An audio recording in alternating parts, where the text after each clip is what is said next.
Welcome to the Real Chili Podcast. And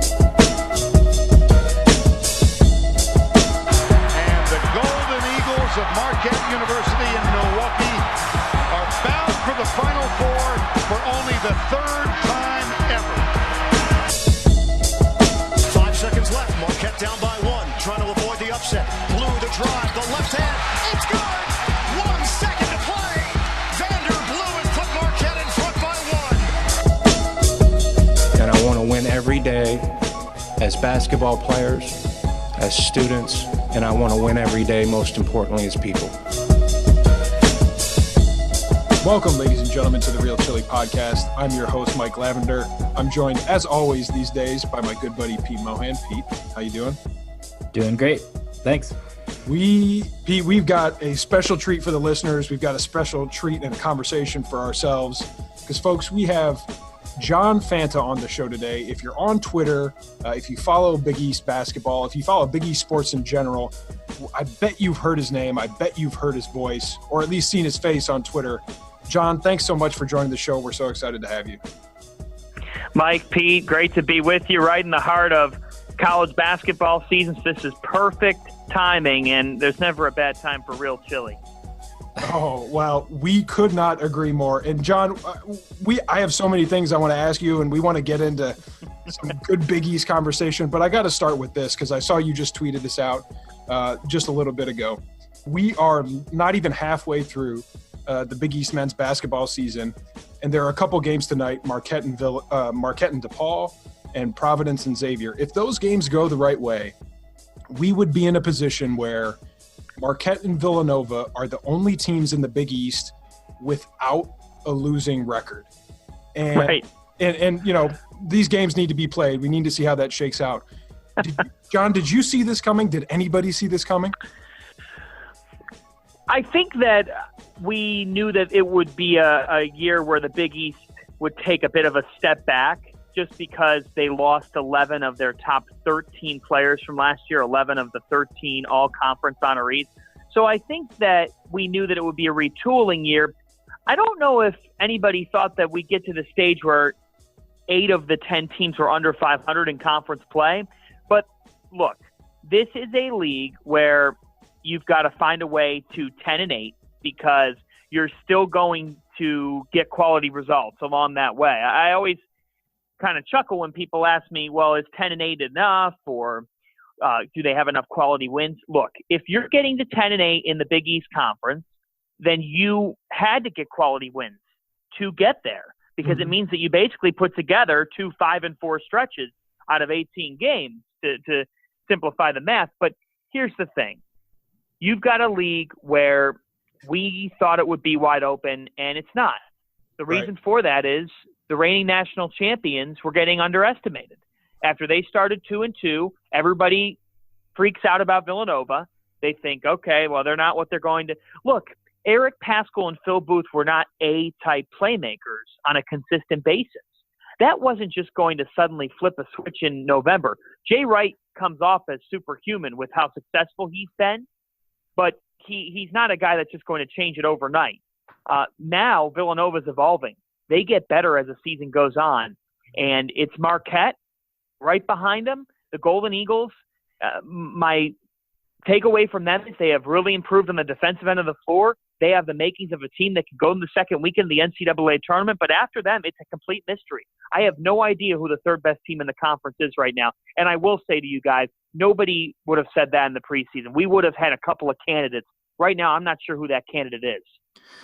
Yeah, that's a perfect segue because I was going to ask. I mean, it's a really big change for Marquette fans right now after the first several years, or all of Wojo's tenure, even the year we made the tournament, that it was sweating it out, and the years that we didn't make it, there was a point where you were like, "This is obvious, we're not making the tournament." Now It's a completely different situation where there would have to be a significant collapse for Marquette to not make the NCAA tournament, which is great. Now, I just kind of want to ask you to take your pulse of what are the other fan bases feeling right now? Who's sweating it out? And did anyone have like a pretty good non-conference that they could hang their hat on? Because as of right now, that cluster It's just right now there's 2 teams that look bound for the tournament, and the rest, I have no idea.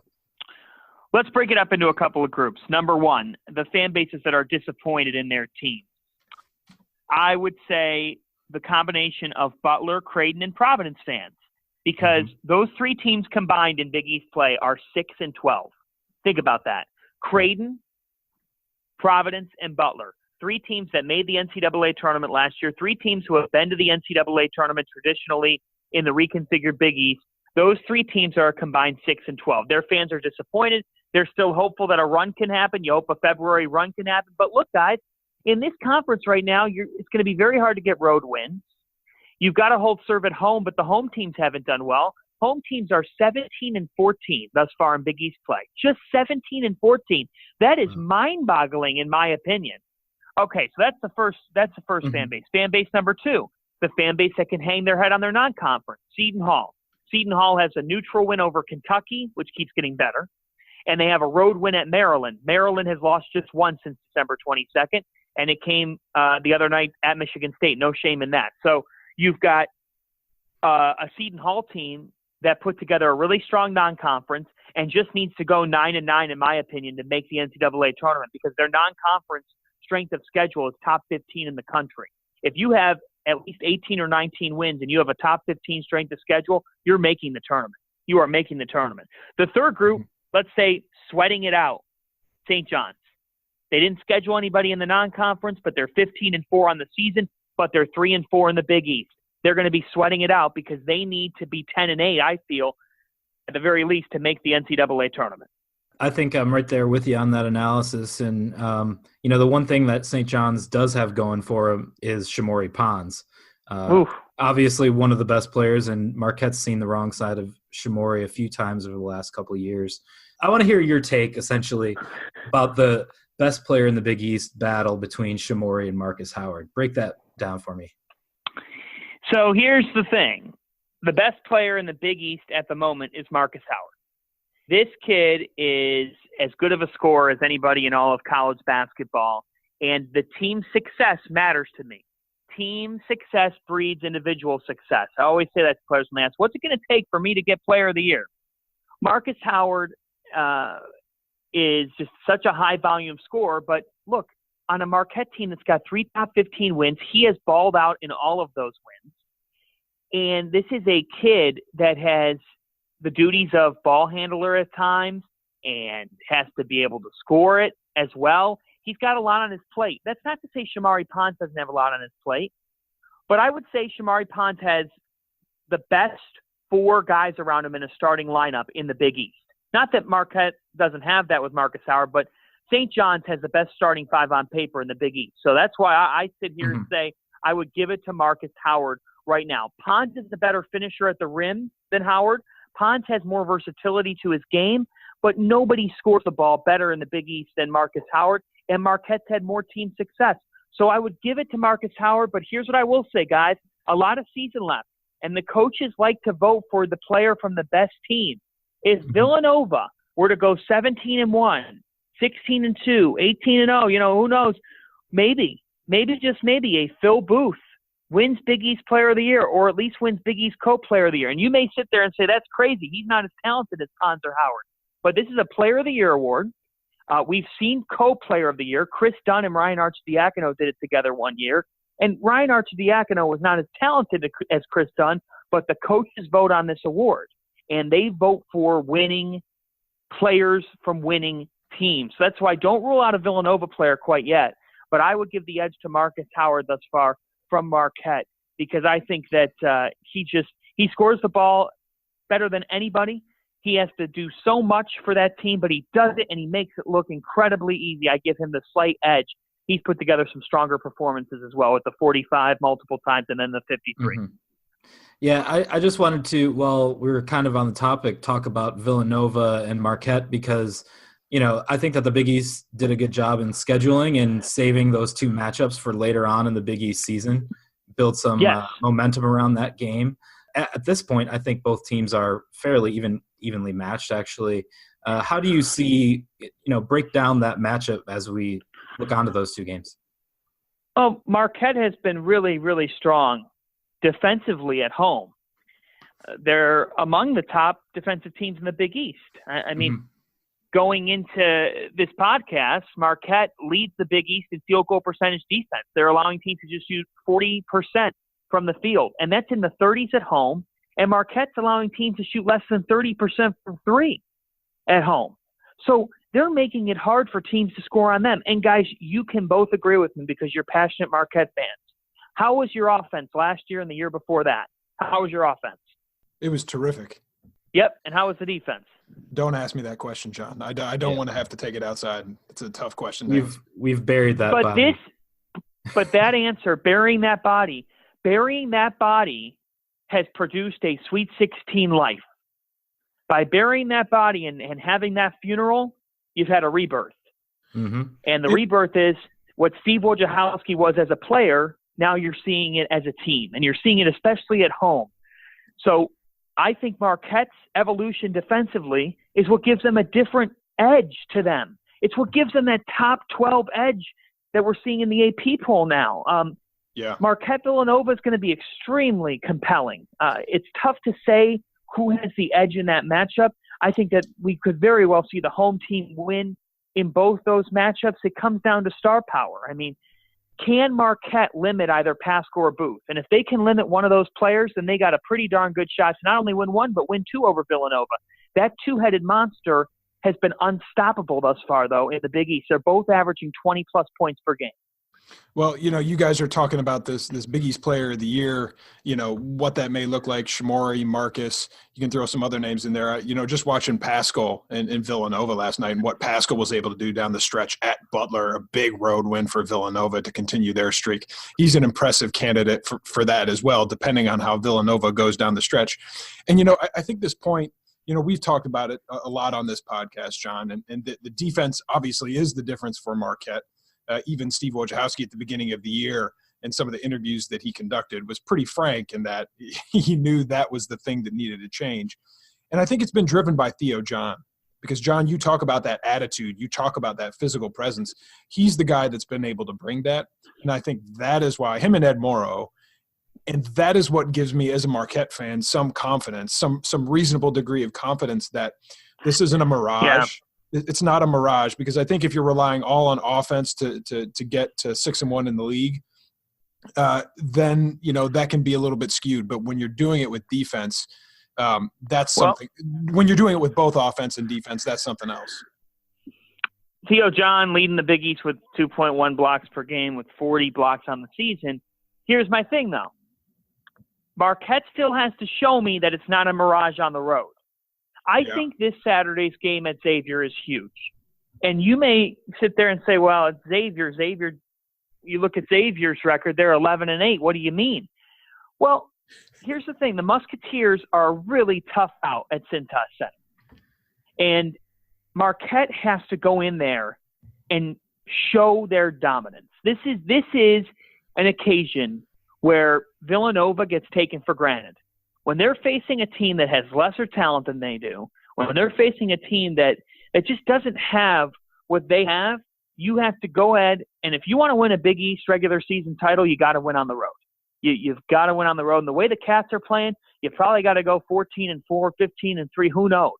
Marquette has to assert itself in that game. Marquette's 2-2 on the road. I think the biggest key for them going forward is can they be consistent away from home? Because when you hit the floor in March, you don't have the comfort of five-serve form where you're 13-0. You're going to have to win away from home. So for this Marquette team playing on the road, that's the biggest element to the rest of the season. And can they translate what they're doing at home defensively? Can they translate that to the road? And I think it's a great point, John. And the two road wins you mentioned that were 2-2 on the road. Creighton could have easily gone the other way. Right, exactly. That Creighton easily gone the other way. And the Georgetown game. Same with Georgetown. Both close wins. So the Creighton game was one of the crazier things that I've ever seen on a basketball court. So I almost have to remove that from reasonable, logical conversation. I think there is some credit to be given for close wins because good teams win close games no matter where they are. But that Creighton game, I'm sure you were sitting there on the edge of your chair just like we were, John. That was insane. I haven't seen a game like that really that I can remember. That was a wild game, and I understand that there were photos after it that showed that potentially the ball was in Sam Hauser's hands. And I will sit here right now and say, look, in the moment, that was the only call the officials could have made. It's inconclusive evidence. I'm going to sit here and say that, you know what, it's what it is. These things happen in sports. The USA Today photo is not available to the officials in the moment. I don't think any theory of rigged or whatever. No. That's There's Big nothing East there. conspiracy theory. Yeah, that's Big East conspiracy theory, and it's not true. Marquette, here's the thing, and look, you don't want to say it, but look, here's the thing. There's .8 on the clock. Creighton can't inbound the basketball. All they had to do was throw it off somebody's shoe. I mean, they could have done any possibility there, and they didn't get the ball in, and Marquette cashed in. Marquette took advantage of an opportunity. You got to give them credit for that. Yeah, and I will say that was quite a therapeutic moment, at least for me, and my buddies who back in the day, those are the kind of plays that might happen for us under Tom Crean, where we'd have a close game in the last 2 seconds or something, and an outrageous turnover caused a loss. And honestly, it's been refreshing for me. I think that Coach Wojo has taken some heat from the fan base over the last few years, but really he's got the team going in the right direction. And I think that he does things that have prevailing merit. For example, him having won 10 straight overtime games. You can't do that without great coaching in the moment. And then on the other side of things, he's played the long game well in terms of having his recruiting come together nicely. Exactly. Look, I've been in the gym with Marquette in the preseason watching them practice. Last year, the year before, Steve Wojciechowski spent 2 hours on coaching defense. He spent 2 hours on it. Sometimes it's just not a part of who you are as a team. A coach can only do so much. At a certain point this year, let me tell you this, Dutch. These teams are playing Wednesdays and Saturdays, Wednesdays and Sundays, Tuesdays, Saturdays, whatever mixture of that. They don't have a lot of time to practice. They have 2 hours, 2 really strong hours a week, maybe 4 hours a week of actual physicality, that type of activity. That makes a difference. So in season, there's not a lot you can do. You work all summer, you work all fall on what you can do. Either your team has it or they don't.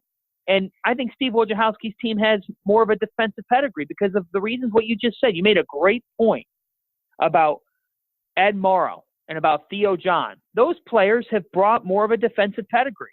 And I think a big key for Marquette guys is, as good as Andrew Rousey was as a scorer, him and Marcus Howard didn't coexist quite well. I think for Marquette, Joe Chartouni, he complements Marcus Howard in that Joe looks to move the ball. Joe is a ball initiator, not a ball stopper. So I will say that about this Marquette team, is that he's adding a different dimension. I want to get into a little bit of conversation about some of your work and how you approach your work, because I want to give our listeners a little bit of that, because I think how you've approached your work is really interesting. But before we transition away from kind of the basketball side of things, you mentioned earlier that there's a long road left in the rest of the Big East season. We couldn't agree more. Marquette has got some of the breaks that have gone their way earlier in the season. I'm wondering from a big picture perspective, you have access, you're talking to coaches, you're kind of behind the scenes, and what do you think could be a dark horse kind of storyline as we approach the second half of the Big East season? Is there something that you're seeing behind the scenes that maybe wouldn't be as obvious to those of us who are consuming them? Well, I think that this was a critical year for DePaul coming in. So a lot of the people nationally, when they think about the Big East, they think about Villanova, Marquette, and then they're going to talk about St. John's. St. John's is the main story that I'm really intrigued by, because they have 5 of 6 at home in February. 5 of 6 at home. That's huge for them. That's big. Yeah. Yes, that's big.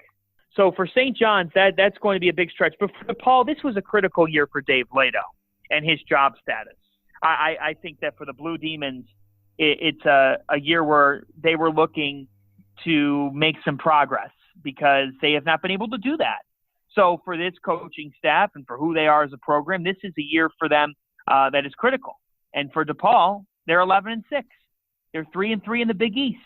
How much of a factor are they going to play in March in this conference? Because they're playing a factor right now, and I think that says a lot about what Dave Leto's constructed in Chicago. This is a DePaul program that's much improved because they have good post play, Olujibi and Paul Reed. And it's not easy to sweep a team in the Big East. That's not easy to do. They swept Seton Hall this year. It's odd that they've already played Seton Hall twice, but impressive to do against a solid Seton Hall team, which I know not easy to do. We should disclose for the fans, which of course is your alma mater. It is my alma mater, and it's impressive by DePaul to see what they did. They're learning how to close out games too. That's been DePaul's biggest enigma, is that they've struggled to close out wins. But they're doing that because it's not just the Max Strus and Eli Kane show. They've got Paul Reed, who's coming off a big performance against Seton Hall. I think he had 21 and 14. And they've got Femi Olujibi. Those guys have added post play. And in the Big East, there's not a ton of great bigs. So for those two players to do what they're doing down low, that says a lot to me.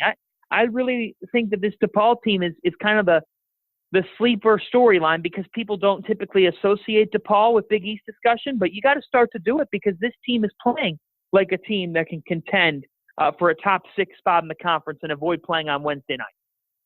Sounds to me like John Fanta thinks that DePaul's going to win the Big East tournament this year and make. I do not think that. No, I'm just playing with don't take the words out of my mouth. Yeah. I do want to ask you one. This isn't a pressing topic for the moment, but a Big East topic for the whole is that the Big East was selected to represent the U.S. at the Pan Am Games in 2019. Yeah. If I'm holding your feet to the fire here, who do you put on that roster from the Big East going into next year?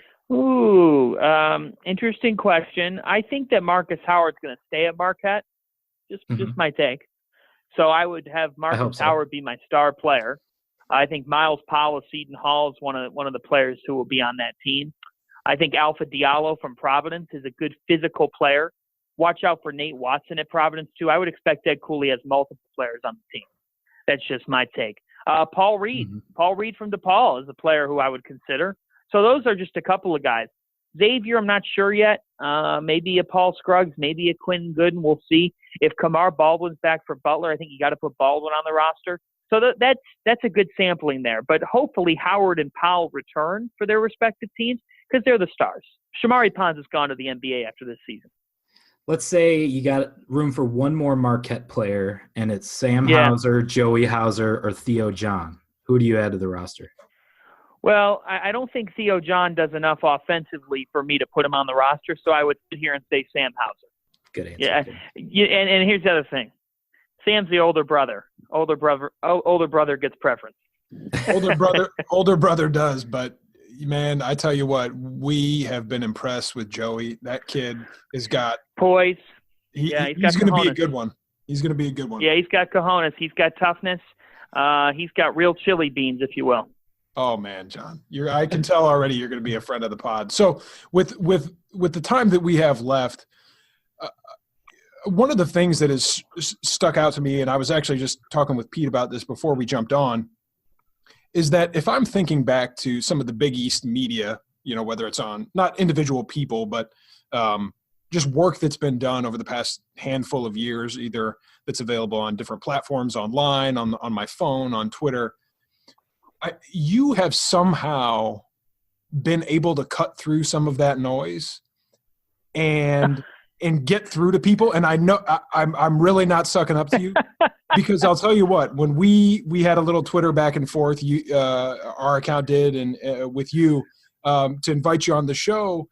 And I was not shocked, but I was surprised that a number of our followers who chimed in or sent us a message and said, "Oh, can't wait to listen to this, where it's going to be a great conversation." And that kind of got me thinking that something that you've been able to do has really got the attention of folks, at least in the Marquette community. And I got to believe that's a bit larger. So I'm wondering if you could say a little bit about how you approach your work and kind of what your mentality is as you go about your job.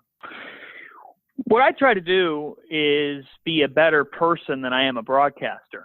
That's not to say that I don't prioritize what I do as a broadcaster. I believe in passion. I believe in absolute enthusiasm because I want the people who watch and listen to experience things the way that I would want to, watching a game or watching a studio show or watching an interview as a fan. And I don't think of it as a stick. It's not when I go on air and maybe do something funny or something interesting or different with a player, or a coach, I don't think of it as I'm going to pull off my shtick. I try to tell people it's just who I am. I just love to be infectious. I love to learn about who people are. And I think one thing is that I'm 23. So student athletes can relate to me and I can relate to them because I'm around their age. That's a great point. So that's what's a little bit different is I'm a little bit more in touch with them. And the coaches are trying to stay in touch with their kids because they're recruiting them. So as a result, I could talk about a lot of those things with the coaches.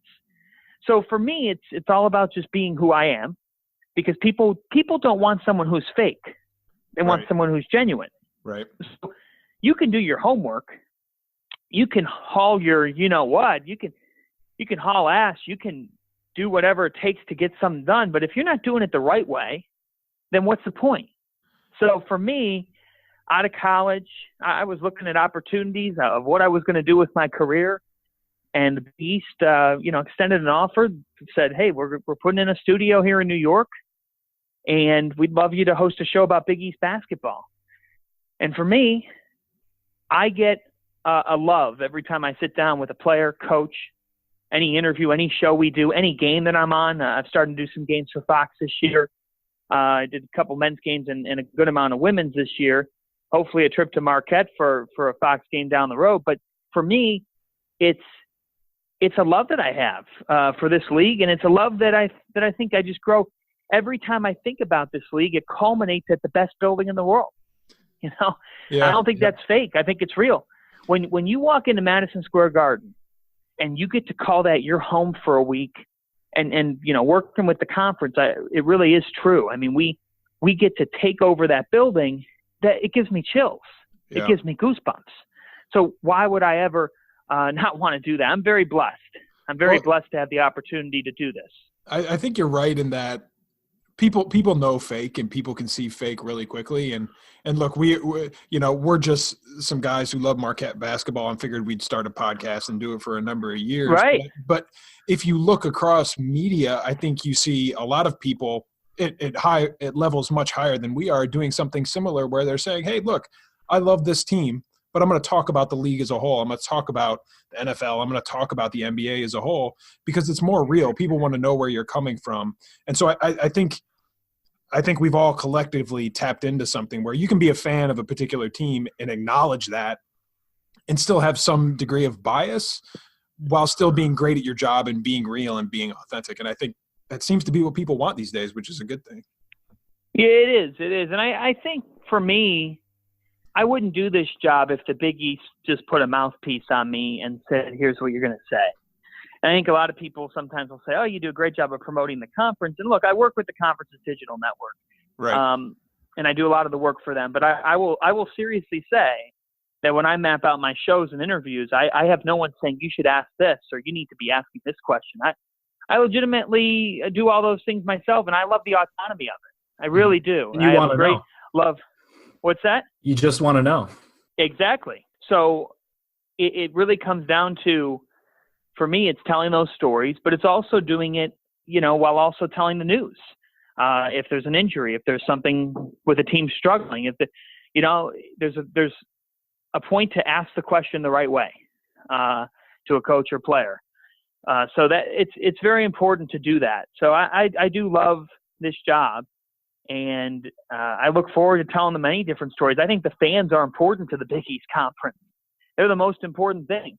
At the end of the day, the Big East Conference isn't what it is without 21,000 plus at Madison Square Garden in March. And I expect we'll be seeing a lot of blue and gold there in March, because the Golden Eagles have a legit shot to be in that tournament final and to win their first ever Big East tournament. So at the end of the day, the Big East needs to sell out Madison Square Garden to survive. And guess what? It has every year. And I know that there's a lot of fans out there who might be or might not be aware that you have probably the sweetest sport coat this side of Don Cherry, covered in all of the Big East teams' logos. How'd that come about?